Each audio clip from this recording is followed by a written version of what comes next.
Artikel selanjutnya yang saya review berjudul Efektivitas Program CSR terhadap Pengembangan UMKM, Studi Kasus pada CSR PT Aman Mineral Nusa Tenggara. Artikel ini ditulis oleh Zikriullah, Sri Nuring Wahyu, dan Ratna Niken Hardati pada tahun 2020 dan diterbitkan pada Jiagapi Vol 9 nomor 2 Agustus tahun 2020. Latar belakang penelitian ini yaitu melihat adanya peluang ekonomi yang dapat diciptakan dengan pemberdayaan terhadap usaha mikro kecil menengah atau UMKM. Pemberdayaan ini menjadi suatu solusi praktis sehingga program CSR harus diserahkan ke aspek-aspek yang berkaitan. Melalui program CSR pula yang berfokus terhadap pembangunan UMKM, perusahaan dapat memberikan kesempatan berusaha kepada masyarakat sehingga mampu meningkatkan kedudukan, peran, dan potensi dalam mewujudkan pertumbuhan ekonomi dan menciptakan lapangan kerja serta pengentasan kemiskinan. Karena dalam perkembangan UMKM sendiri masih banyak terdapat persoalan yang menyebabkan lemahnya daya saing UMKM terhadap produk luar.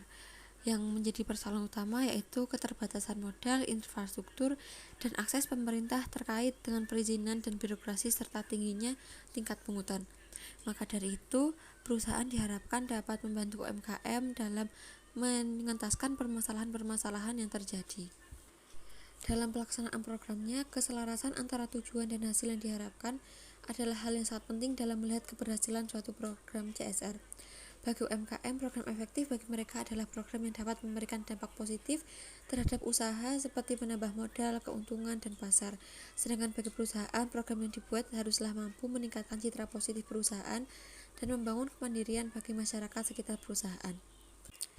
Dari latar belakang di atas dapat disimpulkan beberapa rumusan masalah. Yang pertama yaitu bagaimana implementasi program Corporate Social Responsibility CSR terhadap pengembangan UMKM, dan yang kedua bagaimana efektivitas program tersebut dalam membantu proses pengembangan UMKM.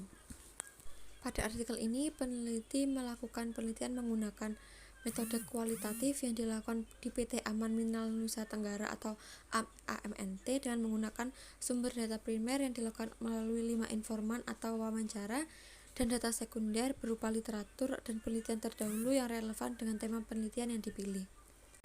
Dari artikel yang sudah saya baca, saya dapat menarik beberapa pembahasan. Yang pertama yaitu implementasi program dilakukan oleh PT AMNT menggunakan pola pendekatan filantropi yang difokuskan pada donasi dan volunteer yang menjadi program penciptaan manfaat bersama atau creating share value.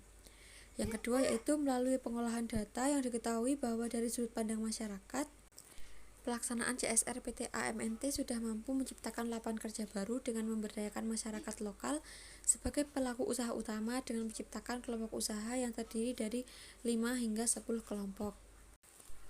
Berdasarkan hasil wawancara dengan pelaku usaha atau UMKM, peneliti menarik kesimpulan bahwa program pengembangan masyarakat atau PPM yang dilakukan oleh PT ANTM Departemen Community Development berdampak baik terhadap peningkatan kesejahteraan masyarakat.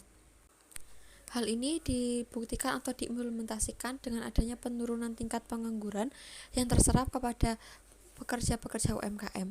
Dan yang kedua yaitu adanya peningkatan pasar atau peningkatan produksi yang dialami oleh pelaku UMKM.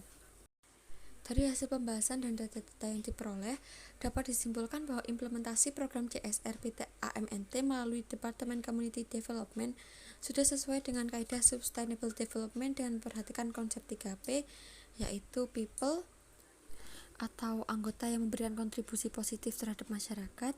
Yang kedua yaitu Planet atau ikut aktif dalam menjaga kelestarian lingkungan. Dan yang ketiga yaitu Profit atau mencari keuntungan. Dari hasil wawancara didapatkan bahwa program yang dijalankan PT AMNT melalui Development Community dirasa sudah cukup efektif bagi masyarakat dan dinilai sangat berdampak baik terhadap kelangsungan usaha milik UMKM binaan. Demikian yang dapat saya sampaikan, kurang lebihnya mohon maaf. Terima kasih atas perhatiannya. Wassalamualaikum warahmatullahi wabarakatuh.